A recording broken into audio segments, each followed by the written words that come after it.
Are you able to be happy for other people's happiness, for their achievements? Do you know when we're able to come to that point where we can be happy, we can find joy and cheer on other people for their achievements and where they're at in life, it actually increases our quality of life. So be sure to stick around, tune in for this change of mindset that can have radical, beautiful growth happening in our life.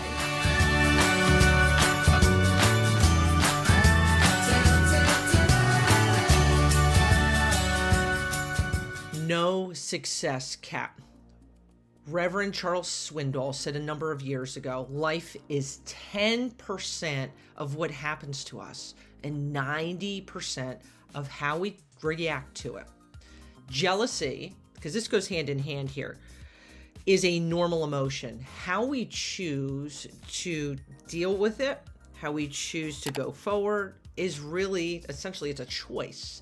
And it has a whole lot of impact on every area of our life. So when it comes to our lives personally or professionally, it's keeping this in mind where when we look at other people's achievements, their success, well, we can sometimes think, well, that was done in spite of us when it actually didn't exist, where it can be this unnecessary salt in the wound that we could think, well, they did this to spite us, or they achieved this in spite of us, when in reality, like 99.8% of the time, that doesn't exist. It's a mindset, and jealousy is something that it has this ability to limit ourselves, where it kind of like wedges itself in this doorway, right? It's there. It's this crack that opens. That, are we going to let it in?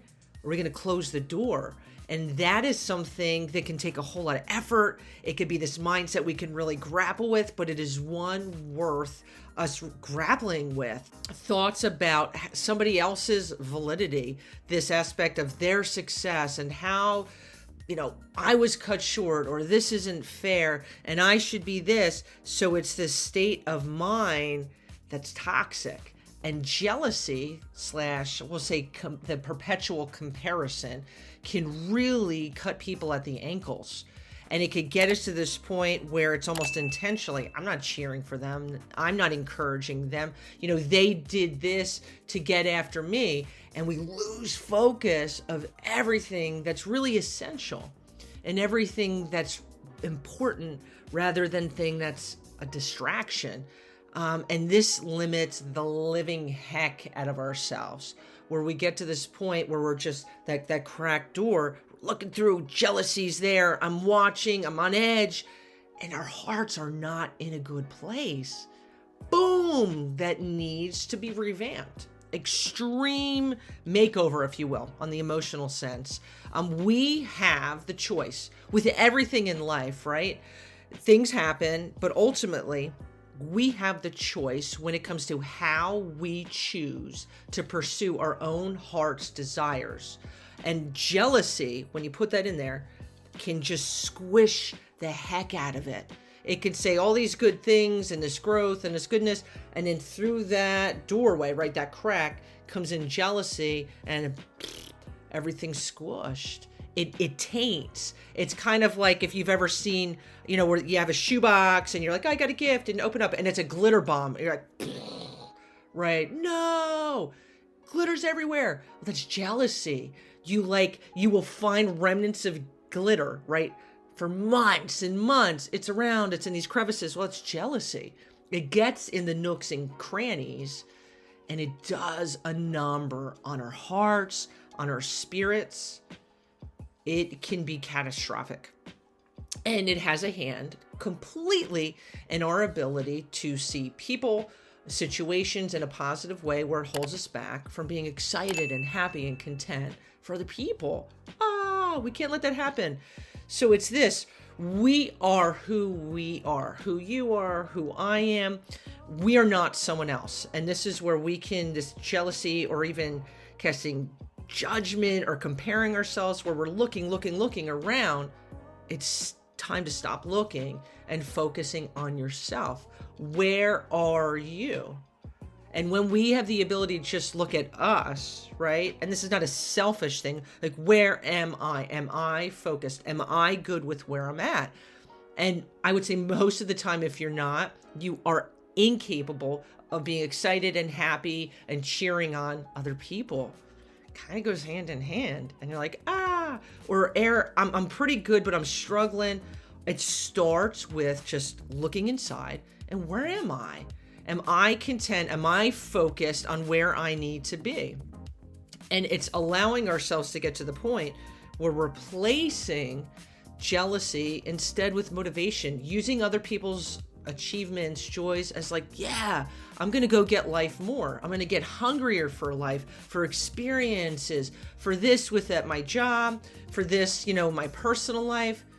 Allow it to motivate instead of holding us back and being this state of like kind of kryptonite, right? Weakening. We're talking kryptonite, talking glitter, all things that go, right? It's valuing yourself enough because you're worth it. And we're in a place that we're looking at everything and everyone around us kind of like as this threat, right? We're jealous, we're comparing, I'm not good enough, I fell short again. Stop. Where are you? Describing yourself, that, we all have negatives, we have positives, we have struggles, things we're better at, it's life. But if we allow those eyes, our eyes to always be outside of where we're at within our circle, our personal circle, no one else is in there, we get distracted, we get tired, we get self-doubting, we get to a point that we can become jealous. And so it's saying, I got to focus more on where I'm at and getting excited about your own personal goals. Get excited about your goals. Have you? Are you? Well, if not, if you're kind of treading water, it's been a while, let's do it. Getting personal goals and visions because there's only you. Do not look at anyone else.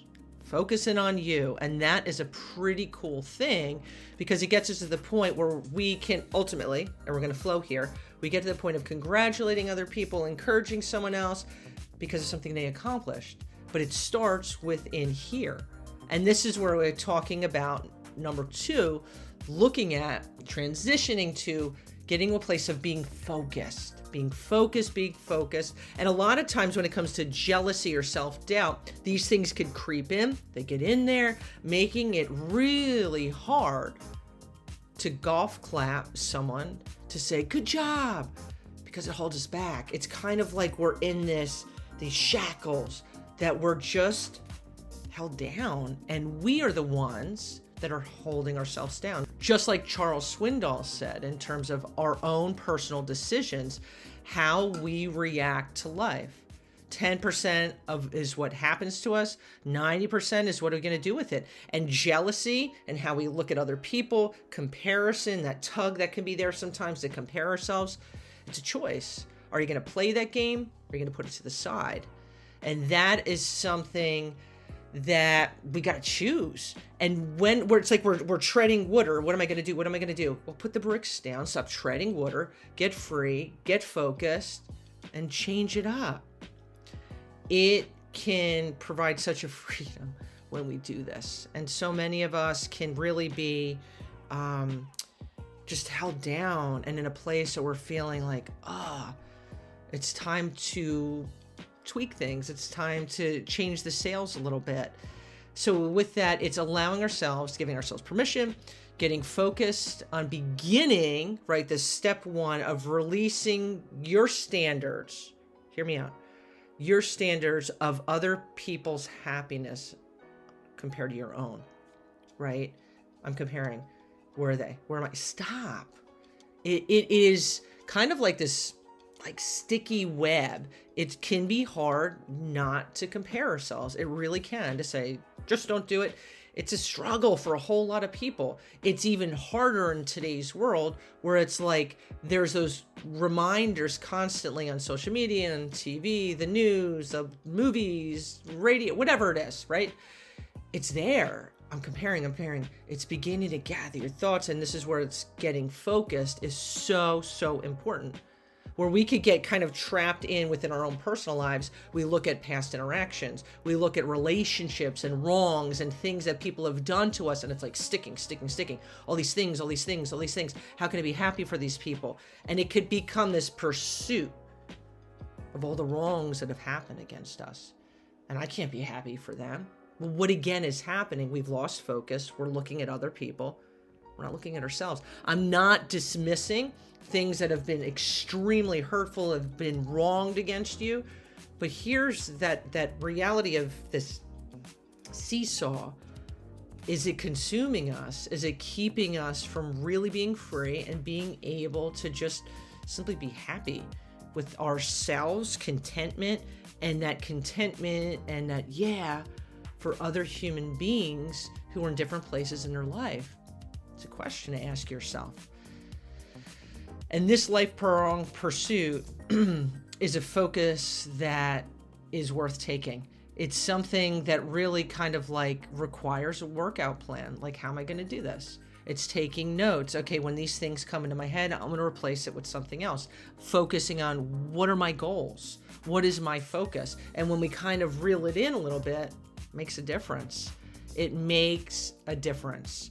So a few examples with this to kind of begin pulling that focus in and warding off these things that just simply detract from our focus and our ability to be excited for our own accomplishments and that of other people. So a few examples, it's kind of like giving a shout out to somebody who's been working really hard on a project or really hard on their workup plan. Man, you set this goal back in January. Look where you are now.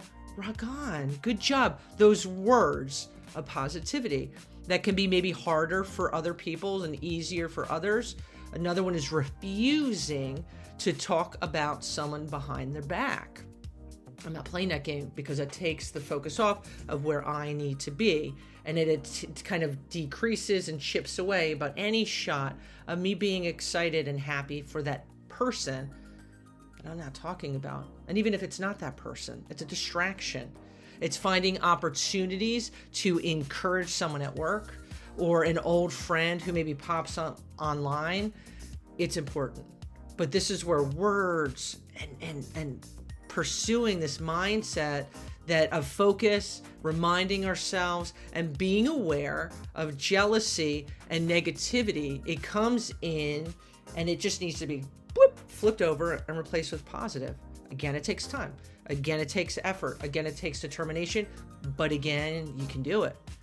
You can do it. It is a pursuit of staying focused on what really, really matters. It's kind of keeping your eyes on the ball. And it's letting go of like what doesn't matter. We could get so caught up in things of the past and what people have done to us or where we've been hurt. And we just we can build these walls that could do so much damage where we just refuse or we become stubborn to be like, hey, good job. And it's not just that specific person because it wears us down. It's tiring. So it's making this decision to focus on what are the words I'm thinking? What are the words I'm saying? It's learning to let go of the gunk. We all have gunk. Some of us have been gunkified, but we have a choice. What are we going to do with it? De-gunk ourselves. When we hold less grudges and we focus on more of what we desire and our goals and our focus, like we get this light and load. And that brings us to this aspect of what I call the happy circle. The happy circle. When we pursue a desire to be happy for others, it then kind of alters our focus, right? Our focus is less on the negative. It's more on the positive. And the aspect of positivity, and we have to run after it and pursue it, but it's life altering. Sounds strange, but it's true. It is life altering, and it could take some people some time to really get accustomed to. That's okay. It might take moments of like, I got to redirect myself instead of thinking that, or, oh my gosh, I said that. Okay, you're human. Change it up. Keep pursuing the positive. And it's a pursuit where when we can get to that point, when we become more focused kind of on our own goals, our own standards versus fixating on other people's, air quotes, stuff, it's a game changer. It is a game changer. And when we are happy, the truth is, when we are in a good place, we treat ourselves better, we treat other people's better. We just are in a better place. When others see that someone else is sincerely appreciative, sincerely excited, happy for them, it kind of raises their value. And again, this is where this trickle down, this domino effect that's a really, really cool thing. And it could be this nudge infusing that into their own lives. What? That's so cool. And we can struggle with being in a place that we're like, yeah, good job. But no, it's never too late. It is never too late. Because when we pursue this mindset, we can get excited, happy, joyful for other people. It strengthens our mindset. Our wellness odometer kind of goes up a few notches. And our relationships get stronger. And this has the ability, I believe, to be revolutionary within our own minds, physically, emotionally, and it can make life feel a heck of a lot less intense and frustrating. So it's saying, do I want to get to a place that I can cheer and be excited, joyful for other people? It's a question you have to honestly ask yourself. And maybe you're at a point that you're like, hey, Air, I just need to do a little spring cleaning in this area of my life. That's okay. So where does it start? And it begins with everything. Like in our life, we will have different seasons that we need to jump back on the wagon. We need to strengthen ourselves. We need to looking at kind of cleaning out the funky fest and getting back on track. That's okay. And it's stopping beating yourself up and saying, okay, I'm going to work on this, going to pursue this, and knowing that it's worth being pursued, because not only will it improve and enhance someone else's life, it'll do the same to us. So it's realization that there's no success cap, right? There's no like lofty, this is as far as you can succeed personally and professionally. No. Our cap is what we make our cap. And so instead of looking at where other people are, it's allowing ourselves to focus on us. It's bringing it in, and it's where's my success? Where's my goal? Where's my focus? Instead of looking externally, getting distracted, we're bringing in that focus. We're writing down ways that we can infuse positivity more in what we think and how we speak, along with the aspect of us essentially working on ourselves, because it has that external trickle-down effect. That I can be in a good place when I'm focused on my goals, on where I want to be, my passion. And then at that point, it's being able to and pursuing this desire of, I'm going to give people shout outs. I'm going to be happy for other people. That takes time. And it's exciting when we get on kind of that track. It's life-changing. It is life-changing. And when we get into that kind of that happy circle, the goodness circle, if you will, of claiming our mindset, being willing to kind of look outside of ourselves. And then with that, coming up with these really neat ideas of ways to encourage other people and making it really a daily pursuit that is a bigger gift to us than it could ever be to other people. And that domino effect is pretty awesome. Know that you are worth pursuing this mindset. Being happy for other people is not an obligation. It's a gift. It's life-changing. And now from here, what are you going to do with it? And if you enjoyed today's video, I'd love for you to give it a thumbs up, to subscribe to the Goodness Chick YouTube channel, and wishing you a tremendous amount of peace, love, and goodness.